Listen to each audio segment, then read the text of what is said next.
강원도가 도청을 춘천 안에서 이전하는 방안만 검토하면서 도내 다른 시군의 반발을 사고 있습니다. 특히 원주시가 세금은 가장 많이 내는데 정작 혜택은 뒷전이라는 원주 홀대론까지 나오고 있습니다. 정부가 원주 혁신도시 활성화를 위해 강원혁신도시 발전재단 설립을 추진합니다. 이전 공공기관과 지자체, 지역대학과 기업을 묶어주는 연결고리의 역할을 할 전망입니다. 강원도 내 연간 출생아 수가 10년 만에 30% 이상 줄어든 것으로 조사됐습니다. 올해 상반기도 감소세가 이어지고 있습니다. 오늘은 일제 강제합병으로 대한제국이 국권을 상실한 경술국치일입니다. 지역에서도 조기를 달고 우리의 아픈 과거를 잊지 말자는 행사가 마련됐습니다.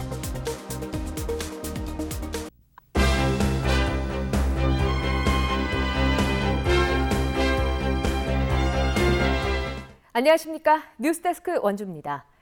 강원도가 도청 이전을 검토하면서 춘천을 제외한 다른 지역과는 최소한의 논의조차 하지 않고 있습니다.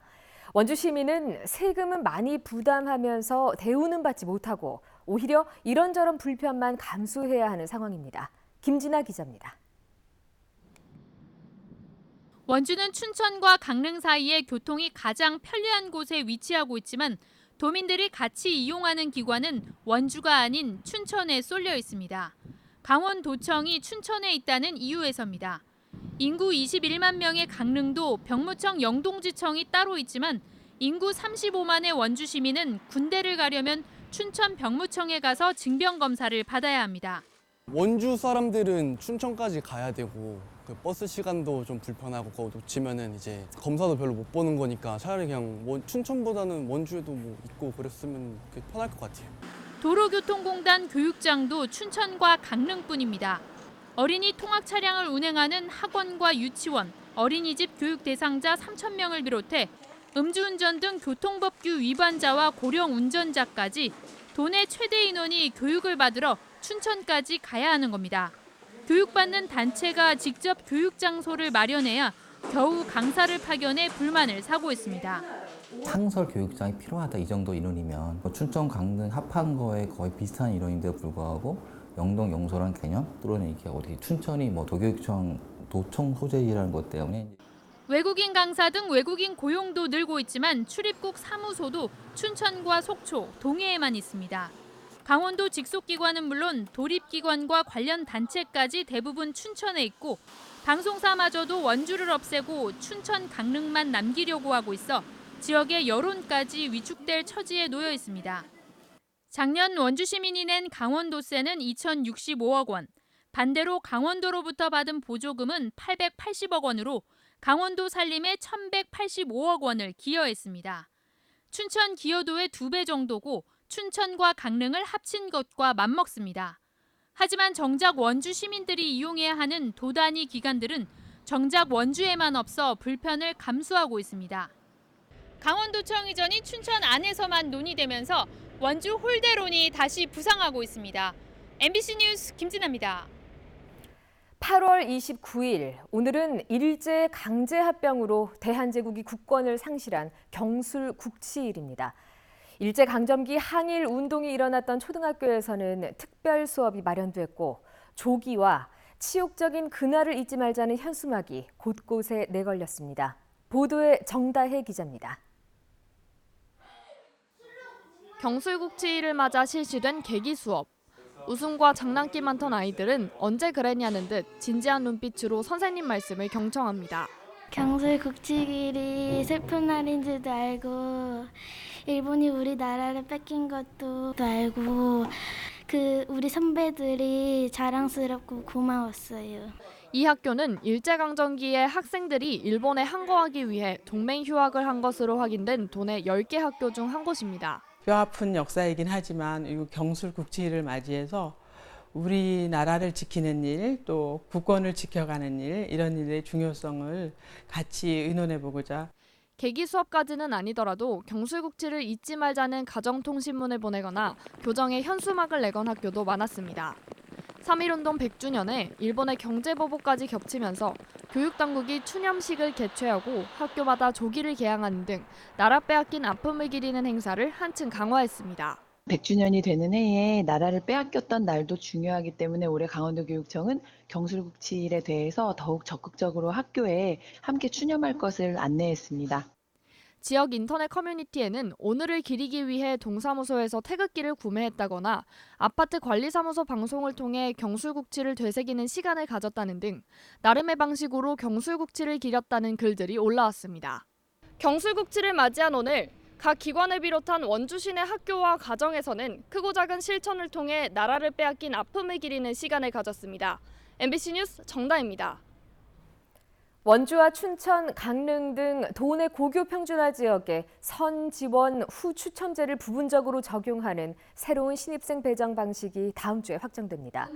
강원도 교육청은 오늘 고교 입학 전형 위원회를 열고 내년 고입 전형 요강에 대해 심의했지만 민감한 사안인 만큼 내부 검토를 거친 후 다음 달 2일에 발표하겠다고 밝혔습니다. 전교조 강원지부는 고입 학교 배정을 원거리 배제 무작위 추천 방식에서 선지원 후 추천 방식으로 바꾸는 것은 고교 평준화 정책의 취지를 훼손하는 것이라며 철회를 촉구했습니다. 이달 초부터 강원도 교육청에 출입하기가 힘듭니다. 학교 청소원들이 고용 안정을 요구하며 점거 농성을 벌이고 있기 때문인데요. 강원도 교육청이 이들을 청사 밖으로 강제로 내보내면서 교육청은 아수라장이 됐습니다. 허주희 기자가 취재했습니다. 강원도 교육청 출입문 앞. 교육청 안에서 점거 농성을 벌이던 학교 청소원들을 교육청 직원들이 강제로 내보낸 뒤 못 들어오게 막고 있습니다. 청소원들은 교육감실 앞에서 밤샘 농성을 벌인 지 24일 만에 강제 퇴거됐습니다.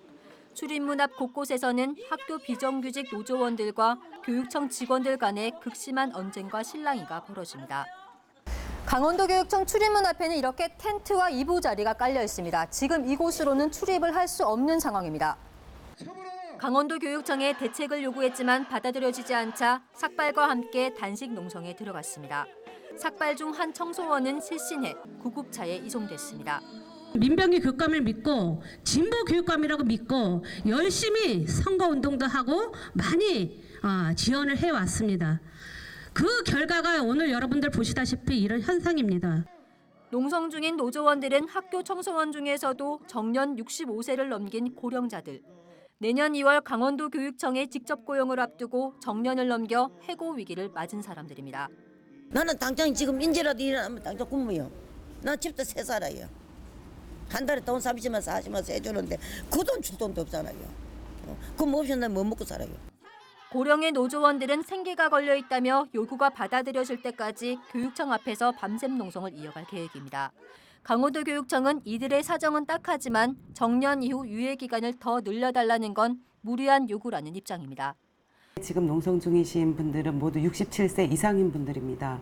이분들에게 다시 또 유예 기간을 달라고 하는 것은 비정규직을 양산하는 그런 형태가 되기 때문에 비정규직의 정규직화 시행을 앞두고 있지만 나이가 많은 비정규직의 상황은 정책 과도기 씁쓸한 단면을 보여주고 있습니다. 모든 요구를 받아들이진 않더라도 이야기를 들어주고 이해해주는 노력이 필요해 보입니다. MBC 뉴스 허주입니다.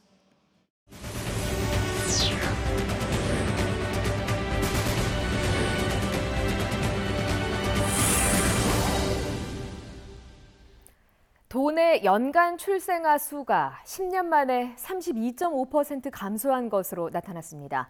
통계청이 발표한 통계 자료에 따르면 지난해 도내 출생아 수는 8,351명으로 지난 2008년 12,373명보다 32.5% 감소했습니다. 농가 인구도 20만 명에서 15만 4천 명으로 23%나 급격히 줄었습니다. 반면 65세 고령 인구의 비율은 2009년 33%에서 지난해 42%로 9%가 증가해 고령화 현상이 심해진 것으로 나타났습니다. 임대업체로부터 전세 보증금을 돌려받지 못하고 있는 원주 청솔아파트 입주민들이 오늘 원주시장을 면담했습니다. 전세 보증금 피해 주민 대표들은 원창무 시장에게 주민 호소문과 100여 세대에 달하는 피해 상황을 전달하고 원주시가 피해자 구제를 위해서 적극적으로 나서줄 것을 요구했습니다. 원 시장은 당사자 간의 계약을 체결한 민사 해결 사항이긴 하지만 임대업체 대표를 직접 만나서 업체 측의 입장을 들어보겠다고 밝혔습니다. 국토교통부가 혁신도시 활성화를 위한 강원혁신도시 발전재단 설립을 추진합니다. 최근 건강보험 심사평가원에서 열린 혁신도시 공공기관장 간담회에서 박선호 국토부 1차관은 강원혁신도시 발전재단을 설립하고 이를 위한 발전기금 조성에 노력하겠다고 밝혔습니다. 또 원주혁신도시 입주기업에 대한 재정 지원을 늘리고 이전 공공기관과 지역 대학의 공동 연구, 지역 인재 양성 분야에 힘쓰겠다고 덧붙였습니다. 사회복지시설 후원자들을 위한 나눔 문화 행사인 옥수수 잔치가 오늘 원주 천사들의 집에서 열렸습니다. 원주 가톨릭 사회복지회는 강원도를 비롯해 전국 각지의 후원자 1000여 명을 초대해 직접 삶은 옥수수와 중식을 제공하며 감사의 뜻을 전했습니다. 올해로 28번째를 맞는 옥수수 잔치에는 조규만 주교의 집전으로 미사가 봉헌됐으며 사물놀이패 공연 등이 펼쳐졌습니다. 상지대학교에 청년 맞춤형 지원 사업을 추진할 청년지원센터가 문을 열었습니다. 상지대 청년지원센터는 만 19세에서 34세 이하의 취약계층 미취업 청년과의 심층 상담을 통해 개인별 특성에 맞는 교육과 훈련 등 정부 지원 사업을 연계해주고 건강과 법률 고민 등 청년 삶의 질 향상을 돕습니다. 센터는 다음 달 말까지 참여 청년 30명을 모집해 1년 동안 맞춤형 서비스를 제공해 청년들의 안정적인 사회 진입을 도울 예정입니다. 어제 저녁 8시 10분쯤 평창군 미탄면에서 주행 중이던 화물차가 도로 옆 낭떠러지로 추락했습니다. 뉴스데스크 원주를 마칩니다. 고맙습니다.